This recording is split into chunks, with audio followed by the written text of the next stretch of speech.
Jacob on the top, Demir, Oculus. We got Quinn on the bottom. Both players are 2-0 here, getting off to a nice little start, you know. Yeah, nice start. You know, still a lot of tournament to play, so nothing really accomplished so far, but you love being 2-0 at a tournament of this size. We see an instant here coming in tapped for Quinn, of course. That's not how that works, right? Players definitely do shortcut this. It drives me crazy, Yep, you know. Me too. I'm very unhappy right now. Exactly. But, you know, it is a way to shortcut this. We also saw our champ, who we just saw on coverage here in round number 1, Michael D. Benedetto Plummer, left him on the other side. Now that I can respect. Left him on the land side. Let's get real. That's the side it's going to be most commonly played. Yeah, we know what these are. Exactly. So we'll see the sorcery tapped here to cast another sorcery in Preordain. Do a little scrying. One goes top. One goes bottom. A little setup here. This card was not in the Pro Tour winning list, right? No, it was not. Yeah, so not what every deck is playing. And I think the big distinctions that you see from these lists are, do you play Flare or do you not play Flare? Quinn decided not to play Flare, so that means you're not playing any of the 2-mana creatures. The Falaji Archaeologist, the Thundertrap Trainer, not in this list. So it's much more just good blue cards. You get to play into the Floodmaw, Spell Snare. Spell Snare is going to be very good against any of those White Orchid Phantoms that are trying to blow up your land. So definitely more reactive from Quinn's side instead of trying to be more proactive like we saw at the Pro Tour. So we see a suspended Lotus Bloom from Quinn. And Lotus was a card that was very popular in Modern a long, long time ago, but turn 4 combo has not always been fast enough in Modern days. But with all this interaction in Quinn's deck, with all these Spell Snare and so on and so forth, it works out really well, of course, with Tashimi. We see a Scryland from Jacob, end of turn, keeps the card on top.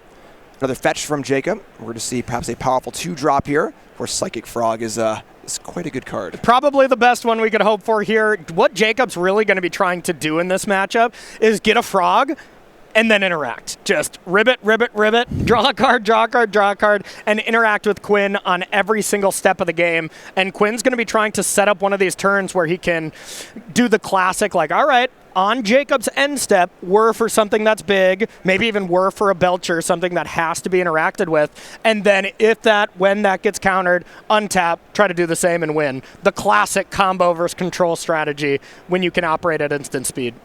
All right, so we do see a land untapped for Quinn. That is a sink into stupor, I believe. 3 life has been paid, and now it's frog time. So now both players can go into kind of this posturing phase of Jacob needs to kill as fast as possible. Now, Jacob has the combo element, too, of Archon of Cruelty, Persist. How much is that going to play in here? You know, not that much, to be honest. Archon, if you go for that combo, you might just die. This is kind of the turn where if Jacob has that, you can go for it. But even then, it's not like foolproof, because with Quinn having 3 mana here, you can go whir for 0, get a Bloom into play, untap, land 4, win the game. So even now you're in what I like to call check, in the danger zone, where at any point you could lose the game. And especially with Jacob tapping out here and a whir coming in for the Bloom. Uh-oh. Yeah, this would be a big uh-oh for sure. All right, so yeah, Emperor Bones, mostly just a Grizzly Bear at the moment. End step whir, finds a Lotus Bloom, which has a mana value of 0 despite no printed cost. Yep. So good way to kind of ramp out here. Blue now for blue later, a little down payment. And let's see what Quinn can do. Now, there are forces in Jacob's deck. Yeah, 3 forces, so there is a way to interact. Subtlety as well, that's not really going to come up here, but Jacob is not fully shields down here. But Quinn can deal with 1 force with a plethora of counter spells of his own. All right, so what's Quinn got rolled up for us? These lands are driving me insane. We'll go have a talk with Quinn after this, okay? Oh, I will have a talk with him. Quinn, man, come here. We gotta talk about something. Exactly. Oh, whenever that beautiful sun comes out, it can only mean one thing, Jim. It's Tameshi time. So perhaps Subtlety is on the agenda. And it's tough here when you have Subtlety and Force Negation, and one half of the combo does one half of the combo does the other. Yeah, and remember, this is open decklist, so Quinn's going to have those numbers in his brain that there's 2 Subtlety, 3 Force. So mathematically, it's higher likelihood that Tameshi would work. But also, Quinn might have not had a untapped 4th land to go for Belcher anyways. And now we get it going. So, Corey, what's happening here now with Tameshi and Lotus Bloom? Yeah, so you add white mana with the Bloom, and then you're going to pay that 1x, which is going to be x equals 0. And then you're going to return a land to your hand, bring back the Bloom into play. So each time you activate this, you're netting 2 mana for each one of your lands. So Quinn has 1 more land drop, so we'll be able to, boost it up here, bring it back, return this land, now play one more land, and do it one more time. And Tameshi, of course, draws the card only on the first activation, but this will be the end of the mana. So we go up to 7 plus Lotus Bloom, that's 10 plus 2. So Quinn has access to 12 mana, I believe, here in total. All right, going up. And there's the Belcher. Force check. So, now, of course, Quinn can have answers with all this extra mana to pay for a counterspell to do this. So here's the Force. So it was not total shields down on Jacob's side. OG counterspell. Oh, wow, a foil 7th counterspell, that hits. All right, I forget everything bad I said about the lands. That's classy. I like that. Quinn takes down game 1 here with a really fast combo, a little bit of backup through a Force. Pretty good stuff. Quinn totally redeemed himself there.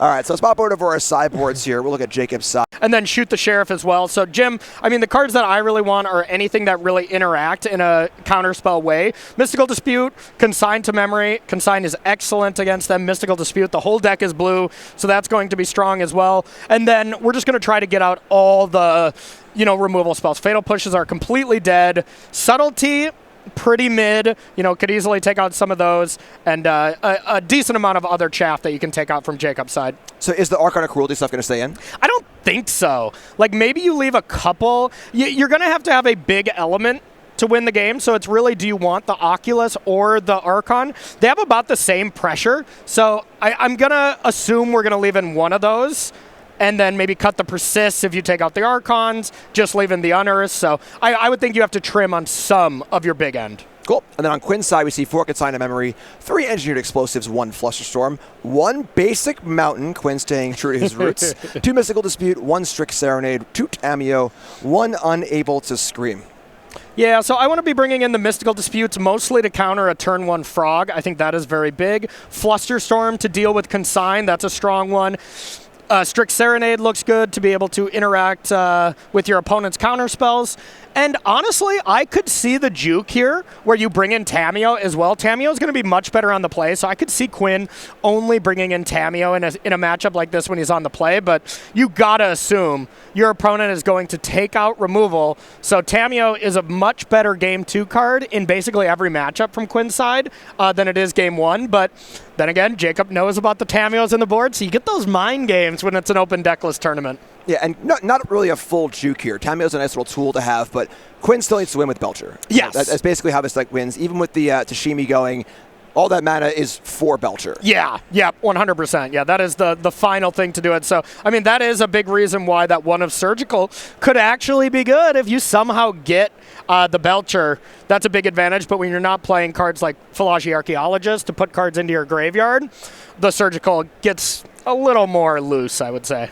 Cool. Well, they're looking over the deck list here and getting ready to sideboard. We can look at our sponsors real fast and check out who's helping to bring you the regional championship here at SGCon. Beckett, they've been around forever. They really have. I remember when I was a kid looking at the Beckett price guides and being like, ooh, my Ricky Henderson rookie card is worth $25. I'm rich, And of course now these days doing some great grading stuff where you can get your cards graded. So you got that really fancy Spider-Man promo card or an old school Black Lotus. Get that thing slapped. Absolutely. Right, get it all set. And Dragon Shield, of course. Sleeve's been in the business also forever. I recall being at my first BTQ 20 years ago. Sleeving up in Dragon Shield's sealed deck tournament. Those are the days. So big thanks, Dragon Shield. Big thanks to Beckett for sponsoring the broadcast and sponsoring Paper Magic. Jim, what are you talking about? These are the days. We played sealed deck all day yesterday with those mystery sealed. So it's still the days. I didn't sleeve, though. You actually didn't. Yeah, that's right. You know how Quinn's land tilted me? That tilted me. You not slaving your cards. That is pure magic, all right? How are you going to take those cards? You open some nice stuff. How are you going to take those cards to Beckett with like a straight face and get those good cards graded after you've been riffle shuffling? Maybe it'll be a 7.5 rather than a 9.5, Magic cards are made to be played with, and played with them we did. Had a lot of fun yesterday. We played 2 Mystery Booster Seals. Yeah. Opened some really cool cards. It was a great time. And speaking of 7.5 compared to 9.5, I think I watched a lot of your games. That was kind of about your play yesterday. It was about a 7.5. It's pretty solid. You can tell about the game we played. I don't want to. Please, I take back my dagger as Jim beat me up. Scoreboard. Ate me for lunch. Yeah, that's for sure. So I imagine things are going to slow down here post-board, right? So yes. With both players getting more interaction that kind of fits the actual matchup, these Fatal Pushes are gone, more counterspells in, more reaction on Quinn's side. So Who does that slowdown favor? Does it favor Jacob or does it favor Quinn? I would think it favors Jacob, mostly because all the sideboard cards we're bringing in, you can tell by looking at a sideboard most of the time and just think like, okay, what is their bad matchup? Because you see a ton of cards coming in. And, 4 consigns are something you put in there for Eldrazi, but they're also very good against Belcher. But the 3 disputes as well are pretty telling. So I would think that game 1 is not that great for Jacob, but it's going to very much improve. So from Quinn's side, being able to play around consign is not easy from this Belcher deck at all. That's for sure. Yeah, this is kind of a classic, 65% game 1 combo, and then I got to steal one of the 40%ers in game 2 and 3. Exactly. Yep. That's going to be very accurate. Yeah, it's pretty. Consign to memory is just like. I wonder what Modern would look like without the card consign to memory. Yeah. The Eldrazi cards are so powerful. There's so many places where the card is so good, and it would be such a change where it's almost like the most important card in the format a little bit, right? It really is. Yeah. All right, so let's take a peek and see what's going on in some of our other matches. Oh, there we go. Love it. Ooh, we got Slick Shot Show. Have you watched the Standard here? What's going on here? Yes. Oh, so this is great. So Kai here, I got a great story about him. He's 12. He is 12 years old, and he has been doing such incredible work here on the professional circuit here. He is qualified for this RC, obviously. He's qualified for the next one in Vegas and the following RC after that. So Kai has been just dominating tournaments left and right here. Really impressive player. I think he's someone to keep an eye on. I remember seeing Nathan Stoyer when he was just a young tyke that, was barely as tall as the table. We were seeing pictures from 5 years ago, and look at where he is now. I think Kai could easily be in that vein of one of these phenomenal players. I've watched him play. He's been really impressive, Jim. Yeah, I love to see the young blood. Same. Seeing the young blood come in really, really cool. Love seeing him fan through the graveyard for a lava dart that's twice as old as he is. Yes. That's fantastic. So looks like our main players are ready to rock and roll here, drawing the opening hand. So we'll check back in with Kai later. Back on over to Jacob and Quinn. Quinn, of course, up a game means Jacob is on the play. And I think it's really important for Jacob to have a good start. Yeah, I would think so too. And a good start he does not have. I see persist, land, and interaction. So basically, I didn't see a frog. That is what you want to almost mulligan to, not fully. I love that mulligan. It had lands and spells. So this is a person that understands his role in the matchup by sending that one back. Took the words out of my mouth. I was going to say frog check. Yeah. We have that frog on turn 2. Just pressure. The classic kind of, combo versus interaction. You can have all the interaction you want, but if you give Quinn and the combo deck enough time to put together their own interaction, they can sculpt the perfect hand and do what they want to do. Yeah, you also got to be careful, though, because Quinn's side now has 5 mana 1 mana counter spells for Frog post-board. That is a lot. That is really telling that, not only are these cards good at pushing through your spells, pushing through your combo elements, but being able to counter the proactive elements with Stern Scolding, Spell Pierce, Mystical Dispute, all are just phenomenal at dealing with that frog. So if you power mulligan down to a frog and then you get it spell snared, all right, head on to the next round, I am somewhat hoping for a Stern Scolding so I can break out the Gandalf voice. So yeah. Something to look forward to for you folks there on watching at home. So going to keep 6, going to bottom a card, and we are off to the races here. I do see a frog. Yep. Little surveil action to start. Take a peek. It's going to stay on top. Back Quinn's way. Is Gandalf a character from that new Avatar set coming out? Corey? Yes? Keep it together, man. All right. We got to tap. Hold on. That's what land is that? Let me get the here. That is a. I can't. Bain Vale. Yeah. Bain Coast. Currently on the Vale side. Here's the frog. Here's the Disrupting Shoal. So a little tapped out counter. Had even more counters than I had said already for a turn 1 frog. 9 ways with the Disrupting Shoals to be able to counter a frog. Now, Disrupting Shoal, you got to have a little bit extra stuff. But either way, huge exchange here for Quinn Tonole. Yeah, fantastic. Of course, with the mulligan on Jacob's side, it's not even like a loss of card advantage either. So yeah, really good stuff. That was going to draw more than the 2-for-1 allowed here from Quinn for sure. A lot more. Yeah. And frog kills fast, too. So fast. All right, so back Jacob's way. We see these MTFCs are very popular. They really are. Sink into Stupor. And it's very popular, apparently, to never flip them. So 3 mana up and just saying go. And this does not favor Jacob. No, not really. Jacob has got to do something, right? Yeah, and that's the thing. From Jacob's deck, there's not a lot of doing things besides Frog and Emperor on the early turns. It's not like you're playing an early Abhorrent Oculus. Like, you need to have some looting to get those creatures into the yard and then bring them back. So without Frog, the early game is not so prevalent here from Jacob's side. So another untapped Bolt land from Quinn. 3 blue mana up, back Jacob's way, where we see another Frog. Okay. That's a big draw. I mean, Jacob's just got to be looking like, okay, I need this. And looks like we found it. That's a whir. All right, so Frog resolves, end step where that resolves. Going to get Lotus Bloom here for a bunch more mana. And now at 17 life with a lot of cards in hand. Quinn's looking pretty good here. Yeah. Now there are a lot of 1 mana cards from Jacob's side. Yeah. Spells and so on and so forth. Dispute and stuff, though, I feel like you would probably dispute that because it's getting a lot worse. And you can't 1 mana dispute a Charbelcher. So if I'm Quinn, I'm putting that in my brain as a little checklist, like there are no disputes in my opponent's hand right now. It wouldn't make sense. He would at least thought about it, you know? Yeah, and this is what really good players do, right? Yeah. They kind of have a checklist in their head. You know, how do they figure out what's in their hand? You kind of play around it by going down that list, right? Exactly. Be like, it wouldn't make sense for you to have X. It wouldn't make sense for you to have Y.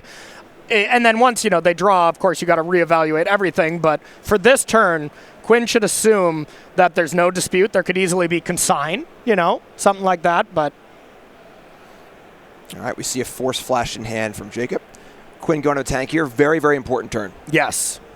This is the spot because now every turn that Quinn tries to go for it is going to get worse and worse as this Frog, drawing 2 cards a turn is really going to lead to not only Jacob already having pressure, so not needing to tap his mana anymore during his own turn, but also drawing more and more counter spells to really put Quinn in a tough spot. All right, just going to go for stock up here. Going to be a setup turn. Top 5, pick 2. This powerful card seen playing Standard, Modern, Vintage, Vintage Cube, everywhere you can play it. No kidding.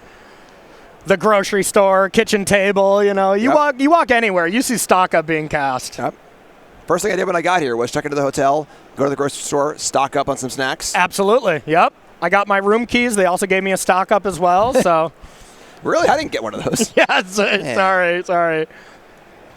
Premium guest. All I got was a Bayeen Veil. Oh, no. We have stock up at home. All right, it's tap land and get a say go. So big setup for Quinn. Has a lot of mana in play, has a lot of cards in hand now, but now the Frog is unleashed. Yep. And more than likely that was Quinn saying, hey, I probably could have played Belcher that turn, but I had no way to interact with it. And ruh-roh, there's the Archon. All right, little combo of Jacob's own. Here comes the Frog. Take 2, draw a card. The question, of course, here is to say I have a Persister ready, or I'm just going to get a counter on my Frog. Yeah, there was a Thoughtseize there from Jacob, so at least has that to be able to take a peek at Quinn's hand. And Quinn does not want to fight over this Thoughtseize because, well, you'd have to sack your Bloom or 2-for-1 yourself already with one of these pitch counter spells. So more than likely, if Thoughtseize comes on the stack, it's going to resolve. But with Jacob pausing, it might be a test between Thoughtseize or Persist back Archon. All right, Thoughtseize resolves. See a hand of Force Negation, Sink into Stupor, Tashimi, and Tashimi. And not a great hand. Yeah, not great at all. But, I mean, having 2 Tameshis is pretty big at being able to fight through any kind of like subtlety or something like that. And I mean, when you have the Lotus Blooms, the thing you don't have right now that is kind of the secret tech here with Tameshi and starting to go off with the Lotus Blooms is one of your lands being Seagate Restoration. Because then you have the ability to get a ton of mana and then just draw an absurd amount of card because you're bouncing all your lands back to your hand. So your hand size goes to like, from what we see to 3 cards here, up to 7 or 8. And then you draw 7 or 8 cards, and then you can just find a Belcher. So it doesn't really have that going on, but Tameshi to still just activate that ability and draw an extra card every turn, doing its best Psychic Frog impression. Yeah, so Thoughtseize opens the game a bit now. Jacob knows what's going on. Yeah. Now Quinn, Quinn has to kind of navigate through here and be like, all right, don't want to get Tameshi in play. What's the plan, sort of? So Quinn draws for turn, and you got to think things through. And now that Frog is very threatening. Very threatening. And that's the thing is you can kind of play both of these Tameshis. Like if this one gets countered, you can just add white mana with Lotus Bloom, tap blue with your 1 land that you have untapped, and do it again. And with the 1 white floating mana, do the Lotus Bloom trick. So, all right. Well, here is subtlety in response to Tameshi. That just feels like not great. Yeah, so putting it on top. Now, putting it on top is pretty reasonable. There's not that much pressure going on, so... It's interesting, though, because Quinn's got to think, hey, this other one's going to resolve, and then I wouldn't want it on top, so... All right, so tough call for Quinn. Looks like Subtlety is resolving, so the choice here is, does it go on the top or the bottom of Library? Quinn's like, just let me see if my other Tameshi resolves, and then I'll make a choice, if you don't mind. That would make things a little bit easier. Yeah. I like the sequencing if Jacob does have like a counter spell here, though, to put him to the test first with this. All right. Looks like it's going on the top. Okay. Maybe yes. Yep. All right, on the top it goes. Now question 2 is, does Quinn want to cast the other copy? Yeah. Now the opportunity cost is a little higher because you're sacrificing a Lotus Bloom. And the one counter spell that could very much be online is Mystical Dispute. I know we didn't see it, or we pretty much thought it wasn't there before. A Frog's connected. We've drawn a couple cards. Maybe Dispute is there now, but as I'm seeing, I think we see Thoughtseize and Force maybe as our only 2 cards, and it looks like Quinn didn't go for it here. It was a real cost if he went for it and it got countered, though, because you lose the Lotus Bloom, you know? Yeah, so posturing there works out for Jacob, and then, of course, gets to untap, get that Frog in there, Thoughtseize and Force in hand. It's a good amount of interaction, too. And the Frog's going, Frog's rolling, no discards, so only in for 2. But the cards are almost more of a damage than the actual damage, right? Yes, 100%. Oh. Hello! How about an Archon? This could be the world's best spell snare. Maybe not. Here comes Archon. So Archon, of course, extremely powerful. We're going to see cards discarded and cards drawn for Jacob. A little bit of life exchange. Nothing to sacrifice, creature or planeswalker-wise, but still quite potent. And, of course, a very fast clock. Archon kills extremely quickly. Yeah, the clock has increased, to say the least. And, yeah, it's just lethal next turn. So we're going to see Quinn go for it. And, you know, I mean, you still have some lands here that if you resolve Tameshi, you pick everything up, you are able to, you know, cast Waterlog Teachings, search your library for a Whir, get Belcher. So there's a way to win with Belcher here if Jacob's not interacting at all. All right, so trying it again. Here comes the powerful Champions of Kamigawa, Neon Dynasty. There we go. Kamigawa legend. Maybe also around during Champions of Kamigawa. I don't remember exactly. Yeah. But it's not going to bloom, make it some white. And here we go. All right, first one bounced. There's a Jawari disruption there for a little bit of disruption. Yeah. A Force Spike here with Jacob only having 2 mana isn't irrelevant. Yep, not too terrible. And we are cooking. So now it's going to be, does Jacob have maybe a Fatal Push to interact? Because Tameshi is sorcery speed. So if you can ever get it with the ability on the stack, it's not like Quinn can just go, okay, in response, add all this mana. Not how that card can work. Thankfully, it's already good enough. So if we have a way to remove it, which I wouldn't expect Fatal Pushes to even be in the deck anymore, then we can do that. But if not, and wow, okay, I see in the hand it's Force and Negation, Surgical, and Land. Yeah, so Quinn clear for takeoff here to make a bunch of mana. The question, of course, is can that mana be converted into anything useful? Yeah, and Quinn's doing a really smart thing right now, and that is sacking a Bloom and leaving 1 in play. I don't know if he's for sure playing around Surgical, but the way that works, you know, he'll never lose 1 of them, which is a big deal. So far, Jacob has not had a good time to use that Surgical, and the Force is not active, so the only interaction Jacob has is a Surgical, maybe on, like, the Whir in the graveyard in response to the Waterlog Teachings. Oh, or just draw Belcher. Yeah, the game's over. That's fine, too. Okay, the game's not for sure over. Quinn could have brought in that mountain, and it could be on the top. Is there a reason why? No. Yeah. Don't see any Ghost Quarters here or White Orchid Phantom. So there's the handshake. Quinn takes it down. Not quite mono red, but definitely good enough. Direct damage, the burnout, Quinn O'Toole style.